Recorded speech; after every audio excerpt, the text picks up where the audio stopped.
আসসালামু আলাইকুম, কেমন আছেন সবাই? আশা করি ভালো আছেন।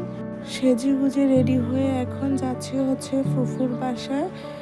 যেহেতু এখন ঈদের সময়, তো বাবাও এসেছে বিদেশ থেকে, তো ফুফু আজকে আমাদের সবাইকে দাওয়াত দিল ফুফুর বাসায়। তো আমাদের এখান থেকে ফুফুর বাসায় যেতে কিন্তু বেশি সময় লাগে না, হাইস্ট 5 মিনিট লাগে। আমরা বের হয়ে গেছি বাসা থেকে, একটু হেঁটে সামনে গেলেই অটো পাওয়া যাবে। তো আমরা এখান থেকে অটো নিয়ে চলে যাব ফুপির বাসায়। তো এখানে আগে আগে আমার বোন চলে গেছিল, সামনে গিয়ে একটা অটো ঠিক করলো। অটো তো পেয়ে গেলাম, কিন্তু অটোর পিছনে হচ্ছে 2জন বসা যাবে, আম্মু আর আমার বোন বসতে পারবে, কিন্তু আমাকে বসতে হবে সামনেই। তো আমি ড্রাইভারের সাথে সামনে বসে পড়লাম। যাইতে মাত্র 5 মিনিট সময় লাগবে, কোনো ব্যাপার না, চলে যাওয়া যাবে। আর আমরা যে রাস্তা দিয়ে যাব সেখানে হচ্ছে কোনো মানুষ নাই, এমনি গ্রামের ভিতরের একটু রাস্তা। আমাদের বাসা থেকে ফুপির বাসাতে হেঁটেই চলে যাওয়া যায়। তো আমি অনেক বছর পর ফুপুর বাসায় যাব। তো অনেক দিন হয়েছে যাওয়া হয় নাই ফুপির বাসায়। তো আমাদের বাসা থেকে একদম কাছে হলেও তারপরেও কেন জানি না যাওয়া হয় নাই। আর আজকে অনেক দিন পর আমরা 3জন শাড়ি পরলাম। আমার আম্মু পরতে চায় নাই, তারপর আম্মুকে জোর করে শাড়ি পরলাম। সহজ যেহেতু শাড়ি পরা হয় না, তারপর আজকে ফুফুর বাসায় যাব দেখে সবাই প্ল্যান করে শাড়ি পরে নিলাম। তো এখানে রাস্তাতে কি যেন কাজ চলতেছিল ইটগুলোর কারণে, আর আমাদের গাড়িটার সামনে এগুলো না, তাই এখান থেকে ফুফুর বাসাতে হেঁটে যাব বাসা পর্যন্ত, কাছেই, বেশি দূরে না। তো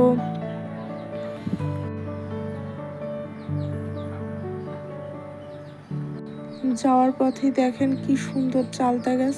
আর ফুফুর বাসাটা হচ্ছে শহর থেকে একটু ভিতরে। তো ফুফুর বাসা থেকে মেন বাজারে যাইতে মাত্র 5 মিনিটের মতোই লাগে, আমরা ওখানেই থাকি। তো এখানে ভিউটা অনেক সুন্দর, গ্রামের মতো। ফুপি শহর প্লাস গ্রাম দুটোটাই পায়। তো এখানে ফুপির বাসাতে থাকতে কিন্তু অনেক ভালো লাগে। এখানে একদম পুরো গ্রামের মতো, শহরের সাথে একদম গ্রামের ছোঁয়া, দুটোটাই একসাথে সুবিধা পাওয়া যায়। তো এই জন্যই খুব ভালো লাগে। আর এখানে আমার বাবা আর আমার হাজব্যান্ড চলে এসছে। ওরা হচ্ছে আমাদের পিছনের গাড়িতে ছিল।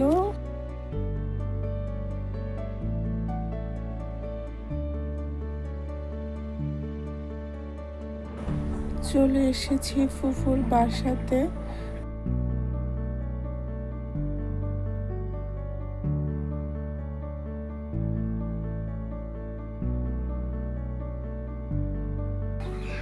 বাসাতে ঢুকতেই দেখি ছোট ভাইয়েরা সবাই এখানে। তো যখনই দেশে আসি সবার সাথে অনেক আনন্দ করি। নিজের ফ্যামিলির সাথে সময় কাটাতে খুবই ভালো লাগে। এটা হচ্ছে আমার ফুপু। আর আমরা আস্তে আস্তে অনেকটাই লেট হয়ে গেছে। আর এটা হচ্ছে আমার ফুপা। আমার ফুপু হচ্ছে আমার মেয়েকে আদর করতেছে। আর আমি একটু রুমের ভিতরে এসে বসলাম। তো আপনাদেরকে বারিন্দা দিয়ে একটু ভিউটা দেখাই। ফুপুর বারিন্দার সাথেই একদম পুকুর। ফুপির আশেপাশে আম গাছ টাছ দিয়ে পুরো ভরা, খুবই সুন্দর লাগে বাড়িটা দেখতে। আমার তো খুবই ভালো লাগে ফুপির বাড়িটা। তো আর এখানে আমার ছোট ভাই একজন আর কিছু পায় নাই, তাই গাড়ি চালাইতেছে বসে বসে, সময় কাটানো দিয়ে কথা। তো আমরা যেহেতু দুপুরবেলা অনেকটা লেট করে চলে এসেছি, তাই আমরা এখন খাওয়া দাওয়াটা সেরে নেব। আর এটা হচ্ছে আমার ফুফাতো বোন, ফুফুর 2 মেয়ে, এটা হচ্ছে বড় মেয়ে। তো ও আমাদেরকে খাবার সার্ভ করে দিচ্ছে, সাথে আমার আম্মু একটু হেল্প করতেছে। আমার বোন তো খাওয়া শুরু করে দিছে। ফুফু আমাদের জন্য অনেক কিছু রান্না করছে।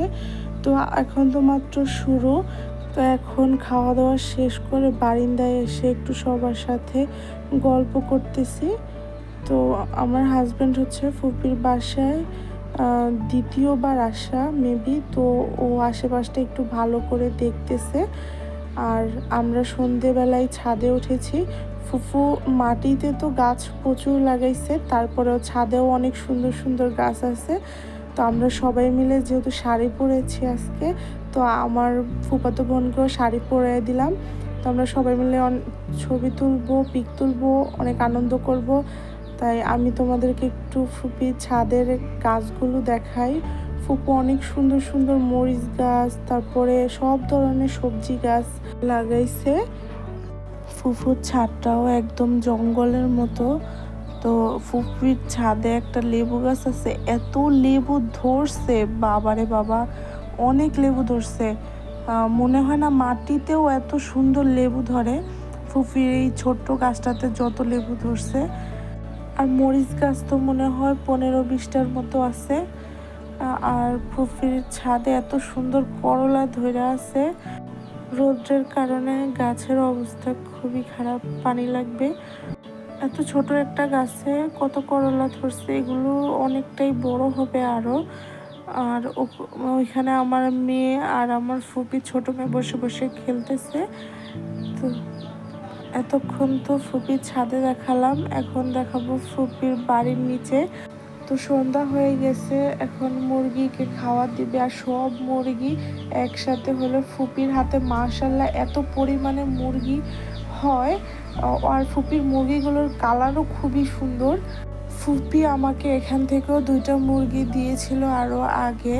এখানে হচ্ছে মুরগির বাচ্চাগুলো কি সুন্দর দেখতে, তাই না? আর আজান পড়তে না পড়তে মুরগিগুলো একদম, দেশি মুরগি তো গাছে উঠে বসে আছে। এই জিনিসগুলো দেখতে খুবই ভালো লাগে।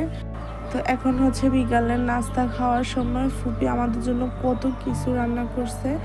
বোনদের সাথে দুষ্টামি করতেছিলাম, কি বলে শুনেন। জীবনে ফকিনের মতো মনেই হয় না। রানীর মতো না, ফকিনের না হলো খাদকের মতো লাগে বউ। সীমা তোমার জামাই কই? আমার জামাই বিদেশ। বাপ করে তো দাওয়াত দিয়ে বিয়ে খাওয়াইলাম না, বিদেশ পাঠিয়ে দিলা জামাই। বিয়ে করি নাই এখনো। ওর কথাগুলো শুনতে খুবই ভালো লাগে। আম্মু এখানে ডাবের শ্বাস খুলে দিচ্ছিল, ওটা খেলাম। তারপর আম খেলাম, সুজির পিঠা খেলাম। সুজির পিঠাটা খেতে খুবই মজা ছিল। নুডলস খেলাম, নুডলসটাও খেতে খুবই মজা ছিল। তারপর মালাইকারি খেলাম। আজকে দিনটা এভাবেই কাটলো।